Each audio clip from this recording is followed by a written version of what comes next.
আউযুবিল্লাহি মিনাশ শাইতানির রাজিম বিসমিল্লাহির রহমানির রহিম। উপস্থিত আজকে এই কটিয়াদি পৌরসভার ৯ নং ওয়ার্ড গোয়াতলা মশল্লা কোমরবুক এই তিনটা নিয়ে এই ওয়ার্ড নাকি গোয়াতলা বেতর গাগন নিয়ে আমাদের ৯ নং ওয়ার্ড। আপনাদের যে রাস্তার অবস্থা, আমি ওই দিনও জানাজায় আসছিলাম মেম্বার সাহেবের, যে অবস্থা দেখে গেছি।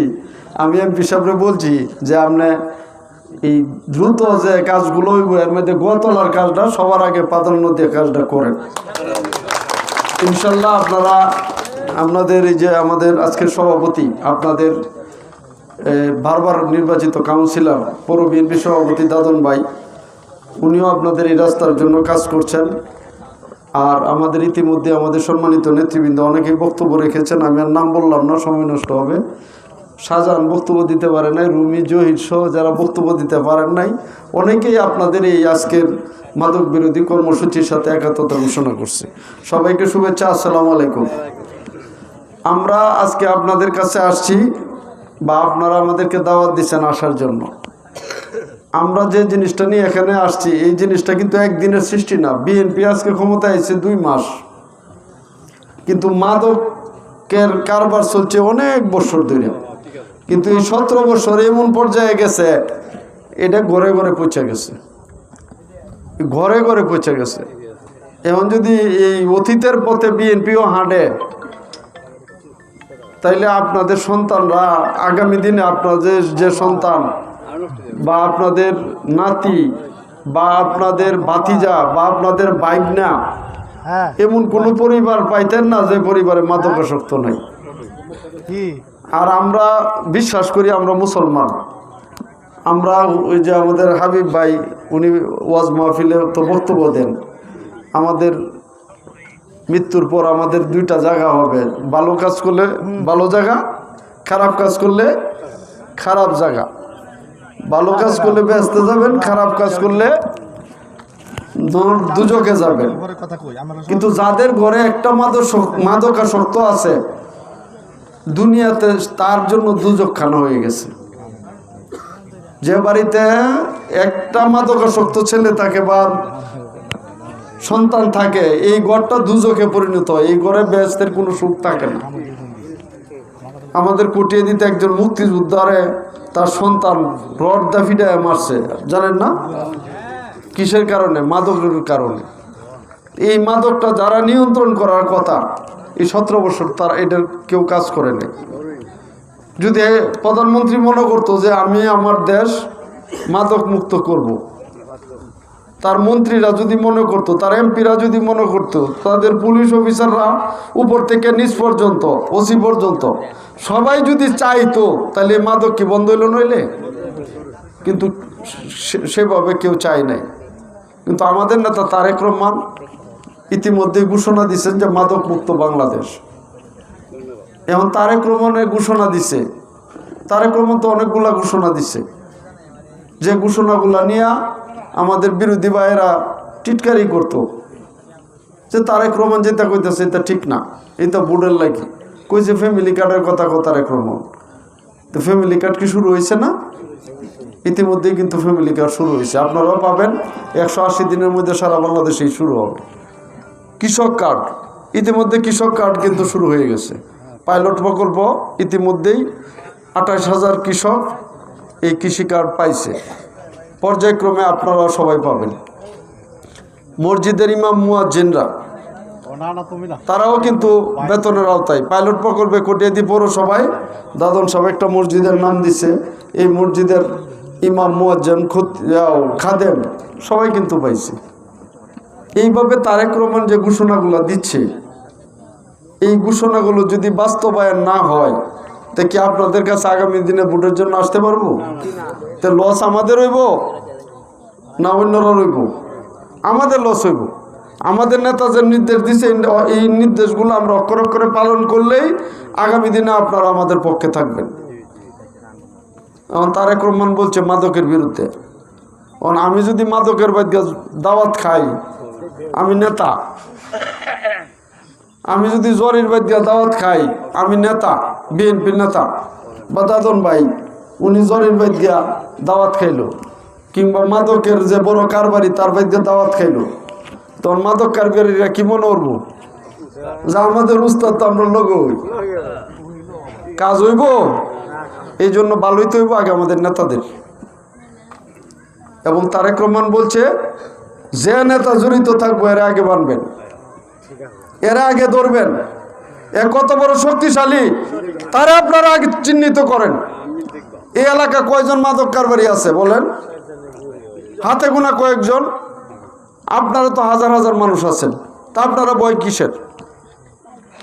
ভয় একটা জায়গায়, এইবার তরুণরা যেভাবে এই বিএনপি আজকে যে আপনাদের সামনে কথা বলতে পারতেছি, 17 বছরের ভিতরে আপনাদের এলাকায় আইছি, বাড়িতেই থাকতেছি না তো আপনাদের কাছে আয়াম করতে। বাড়ি থাকলে তো আপনাদের সাথে যোগাযোগ করতাম। সারা বছরই তো দৌড়ের রূপে রয়েছি। তা আমরা যেহেতু বাড়িতে থাকতেছি না, এই সুযোগটা কারা করছে? এই দেশের তরুণরা করছে। তারা যদি এই ছাত্র আন্দোলন শুরু না করতো, এই হাসিনা কি দেশতে পলাই লইলে? আর হাসিনা পলাইছে কি লাগি? অপরাধ করছে দেখে আপনারা ভোট দিতারছেন না, মনের চয়ে যে মুখ খুললে কথা বলতে পারছেন না, মাদকে শয়লা বয়ে গেছে, আপনাদের অধিকার ছিল না, সাদাবাজির লেগে করতে পারিতেছেন না, জমি দখল হয়ে গেছে, বিভিন্নভাবে পুলিশ দা নির্যাতন করছে, অত্যাচার করছে। এই কারণেই তো আজকে হাসিনার পতন। আর এই কাজগুলো যদি আমরা করি তাহলে আমরা পতন হইতো না, নাকি? কি হইব? অবশ্যই হবে। হাসিনা যদি অন্যায় করিয়া হাসিনার লোকজনের পতন, আমি বিএনপি করলে আমাদের পতন হবে এর চেয়ে আরো কঠিন। এই জন্য আমাদের সব নেতারা সাক্ষী রেখে কই, জিয়ানো বিএনপির যারা জড়িত থাকবো মাদকের সাথে, জোয়ার সাথে, সাদাবাজির সাথে, ইফটিজিং এর সাথে, জমি দখলের সাথে, এদের বিরুদ্ধে আপনারা প্রতিরোধ গড়ে তুলবেন। আমরা আছি আপনাদের সাথে, আমরা আপনাদের সাথে আছি। আপনারা সোচ্চার হন। আপনারা যদি সোচ্চার না হন, এ দেশ আইন শৃঙ্খল বাহিনী, আমরা কোটে দিয়ে থানাতে আপনাদেরকে ভালো করতে পারবো না। নিজেরা ঐক্যবদ্ধ হন। নিজেরা যুবক যারা আছে, এখানে তো অনেকেই আছেন, আপনারা ফেসবুকে দেখেন না লোহাজুরির কি অবস্থা দেখছেন?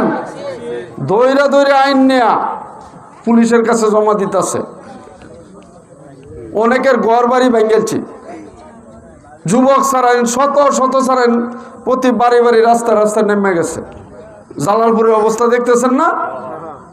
প্রতিটা ঘরে ঘরে আমরা আগে 3 দিন করে 4 দিন করে সময় দিছি, যেখানে সময় না মান্য এরা আবার এটা শুরু রাখছে, নিজেরা দৌড়ে দৌড়ে আইনে পুলিশের কাছে সারেন, এই জেলখানায় পাঠাই দিতেছে।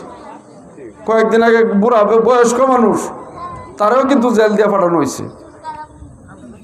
আপনারা ঐক্যবদ্ধ হন। আপনারা যদি চুপ হয়ে থাকেন, আপনার সমাজও ভালো হবে না, আপনার সন্তানাদিও ঠিক থাকতো না। এই সাফারটা আপনারা এলাকাবাসী করবেন। আর তখনই এটা আমরা করতে পারবো, আপনারা সুচ্চারণ। এই দাদন সাহেবরে ফোন দিবেন, ধরে আইব। এই যে মাসুর সাহেব, জিল্লু সাহেব, যত সাহেব এরা বক্তব্য দিচ্ছে, আমরা নেতারা সব আপনাদের পাশে আছে।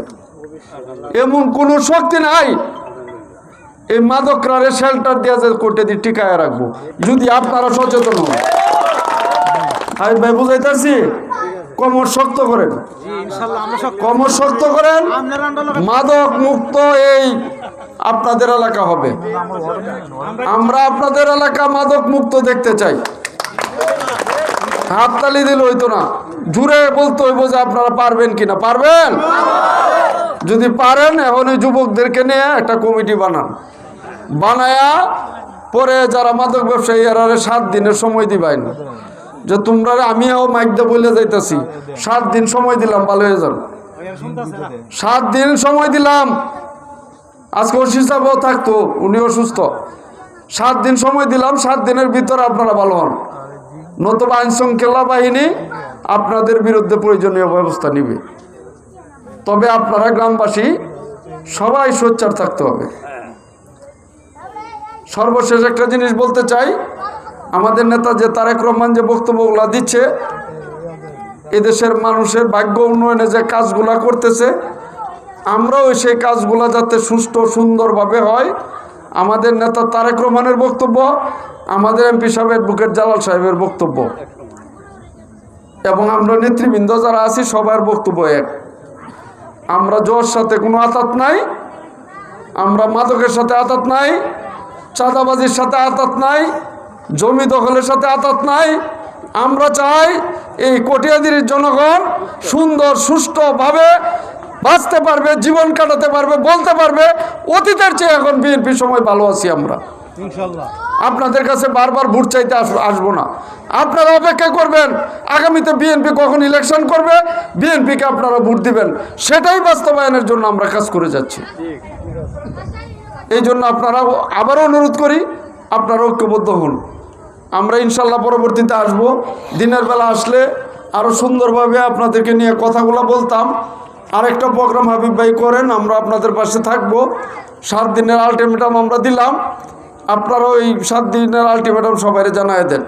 আমরা প্রশাসনের সাথে আজকে আমি সিএসপির সাথে কথা বলবো, যাতে আপনাদের এই 7 দিন অন্ততপক্ষে এলাকাটায় সবাই একটু ভুল বোঝাবুঝি অবসান করে নিজেরা ভালো কাজে আসুক। যদি কাজ কামের প্রয়োজন হয় আমরা সবাই মিলে তাদের কাজ কামের ব্যবস্থা করে দিব। ঠিক আছে ভাই? আছেন তো ইনশাল্লাহ? আমরা মাদক বিরোধী কার্যক্রমে আমরা থাকবো। আমরা তারেক রহমানের সকল নির্দেশনা আপনাদের কাছে সুষ্ঠু সুন্দরভাবে পৌঁছাতে চাই, কথাই না কাজের মাধ্যমে।